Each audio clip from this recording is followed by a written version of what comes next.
Afternoon, everyone. Welcome back to PBTV. So we have had a look at one of these before, but again, we've got a brand new variant. So every time that happens, it's always good to bring them back out and have another look in case we may have missed your question last time. So this is the CM.105 10-inch. So again, it's another Mark 23. It is a CYMA Platinum. So if you know what their internals are like, you know what this thing is. It is an incredible sort of starter platform if you're looking to do one of the sort of SF Mark 18 builds, build this thing up into what some of the special forces are using nowadays, or you just want something that's very, very versatile and just will work absolutely everywhere in that sort of mid-range sort of platform. So as always, if you've got a question, please drop it down below. We'll flash it up on screen and try and answer you as quick as we can. If not, I'll go from the front and work my way back.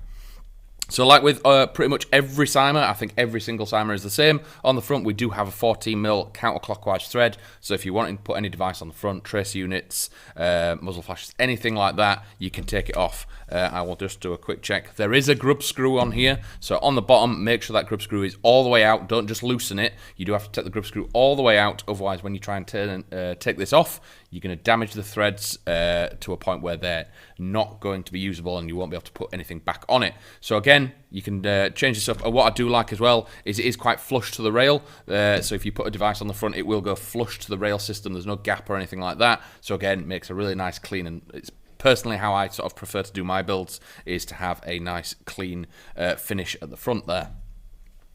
Reaper. That's very nice. Is it metal? Yes. So obviously, apart from like the mag and the stock, we have aluminium rail, we've got metal receiver, we've got metal sights. So as many metal parts as is sensibly possible, but we do have a polymer mag, polymer pistol grip, and a polymer stock. With it all being metal, so you do have a little bit of weight saving with the rail being aluminium, and I do believe the receiver will be aluminium as well, but it is still sort of over 2.5 kilos, about 2.6 kilos this thing. So it's not going to be unmanageable after a day, but it's not a sort of like some standard CYMAs in that sort of 2 to under 2 kilos. This is in that 2.5. Again, it's not an LMG, so you're not going to be too tired. And again, this is whilst it's unloaded, so you still have to add optics, BBs, all that kind of stuff. Little bits of weight that are all going to add up. So looking at the rail system, again, people have seen the Mark 18 before. This is a fully licensed Daniel Defense, so EMG, CYMA Platinum, all that kind of stuff have come together to build this. So we do have a fully licensed Daniel Defense Mark 18 rail on the front of here. You've got all the RIS markings, so all you have on here is you've got right, left, bottom and top, and on various different parts of it, there is a indicator and a number. For example, at the top there, it says T21. All that means is if you are doing various different types of games, you're doing milsims, you're doing skirmishes, you're doing sort of CQB, you're doing outdoor, and you've got different setups, you've got different optics, you've got different grips, you've got grenade launchers, you've got pec boxes, you've got torches. What you can do is when you fit it and you find a spot that you know that that's where you want it to go and you want to keep it there when you want to use it, when you take it off, you can get a little paint pen even on the bottom of a pec box. You just write T27 and then you know that when you come to put your pec box back on, you can just stick it in the same place. Again, same with your optics, or if you've got a short dot for outdoors or a red dot for indoors, you've got similar ones that come all the way back to sort of T4, T6 back here. Again, bottom of your optic where it's out the way, a little paint pen, put the little symbol on there, little T6 or anything, and then you can mount everything exactly where it was, going between things and not having to do sort of 10-20 minutes of adjusting, trying to find out where you're happiest with accessories. Ed, on YouTube, does it come with mid caps or high caps? So this one does come with a 120 round mid cap. So it is one of the polymer ones, so there's no wheel on the bottom. It is a mid capacity magazine. Again, it's just the choice that they've done with the CYMA Platinum range. Any type of M4 mag will fit in it. There's no proprietariness to it. It's just they've decided to do mid-cap magazines. If you've already got M4 mags, they'll drop straight in. You can still you could put drum mags in this. You could put high caps. You could put mid caps. You could put low caps if you want. But yes, any standard M4 mag will fit, but it does come with a 120 round mid-capacity magazine. So as I was saying with the T markings, again, you've got the same on the right, left, and bottom. So again, you can mark everywhere where you want your accessories, and you do have a quad rail Mark 18 rail. So again, grenade launchers on the bottom, grips, scout torches on the side, pec boxes on the top, anything you want, mount 4 grenade launchers to it if you want. You've got all the real estate you want for absolutely any accessory that you want. Coming back to the receiver, so it is a fully licensed Mark 18 system. So on this side, you have the deep engraved. They're going to be quite hard to see on camera because they are engraved. They're not laser etched, but we do have the deep engraved Mark 18 Daniel Defense Black Creek logos and everything on there. We've got the 5.56 and we've got the DD Laser Mark 18 at the back. Very, very pretty receiver for if someone's going for a relatively accurate Mark 18 build. You want the little extras, add a little bit of character to it, but it is a full metal receiver, and again you've got the same markings on the top, and across the top we do have the flip up sights. The flip up sights do need the button pressing to put away, but if you want to lift them, you just have to grab them. So the button on the side only locks it in the up position, it doesn't lock it in the down position. So if you've got these down and for whatever reason you need to lift your iron sights up, there you go, they're good to go, and then they are locked in place, so you have to press the button to drop them back down.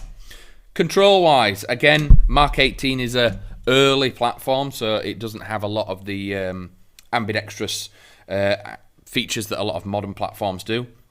But we've got mag release on the right-hand side, 120 round mid-cap, and then the fire selector is on the left-hand side, again, right-hand dominant platform, so you've got safe, semi, and full auto. Reaper, is she well balanced? Probably... It does feel a little bit further forward than I'd expect on some. You obviously have the gearbox back here, so a lot of it's in the middle. But with it being such a heavy platform, the whole thing is heavy. There's not one spot on here where I can feel most of that weight. But yeah, it is comfortable to throw around, but compared to some of the other more lightweight platforms, there is a chunk more weight on the front. So it will just be, once it's all built up and you've got used to it, it will be totally fine.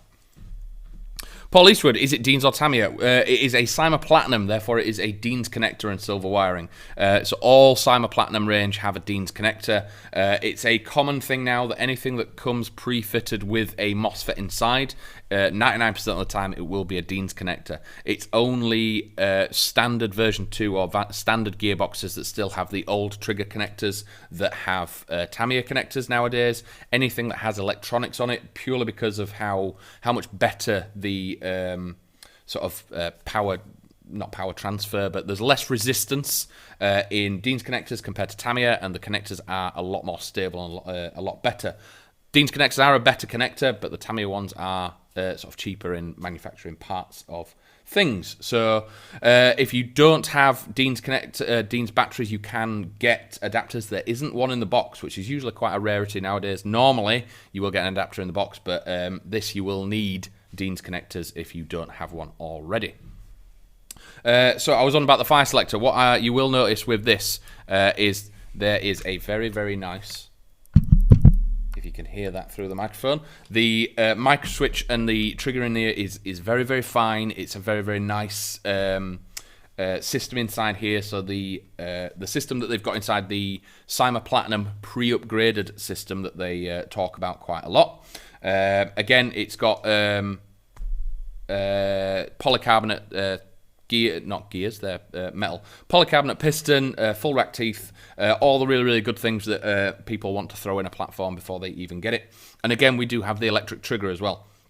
So we have the CYMA Platinum MOSFET that it's that sort of step up from your standard AEG. You're getting this very, very fine, not digital trigger, but there's a micro switch in there that makes it really, really sort of consistent between shots. You're going to get really good power transfers, less electrical resistance, so you are actually getting probably more time out of your batteries. So if you had a 1100 milliamp in this platform and then 1100 milliamp in a standard AEG, the standard AEG will run out of battery before this one, and it's purely because it's not drawing as much power out of the battery to make the platform function. With a micro switch as well, the power is more instantly given rather than having to wait for a full connection and sort of adding life to your trigger. With a micro switch, you're going to get more life out of the platform as well. It's just a better system than a standard version 2 gearbox. That doesn't mean that you can't then step it even further. This isn't a all she sang sort of platform. If you wanted to, you could quite easily take that out and put a gate titan in here. You can change some other bits, but It's already got a tight bore in it, so you have a 6.03mm tight bore. It's about 260mm in length, so very, very good length for a mid-size sort of platform. So you're going to have incredible sort of consistency. I don't like using the word accuracy between shot because it's you that needs to be accurate, not this. But you're going to get very, very good consistency between shots. That grouping's going to stay nice and tight at longer ranges with that tight bore, but what you will get with a tight bore as well is you lose a little bit of FPS on full auto. So this thing is chucking out about 320 FPS. If you then start dumping rounds on full auto because you've got multiple BBs in the barrel, not being able to take full advantage of all the air that your cylinder is pumping out, you do lose a little bit. It's not hundreds or anything like that. It might drop to sort of 310, 315 or something like that. But again, it is just something that you need to be aware of when you're running AEGs.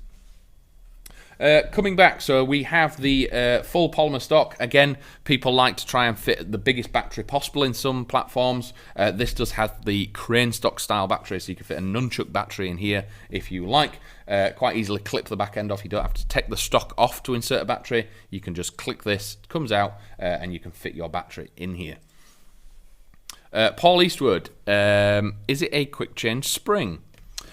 I'm actually not sure. I've not put that in my notes. I do believe that most CYMA Platinums, and with the type of nut on the back here, I do believe that it will be a quick change spring. Anything that is like that will be on the attributes of the item. So if we definitely know that it has a quick change spring, we will write it as an attribute set. So if you go look at this, any bits like that I've missed or have forgotten to write down, they will be there, and you'll be able to sort of get a little bit more information.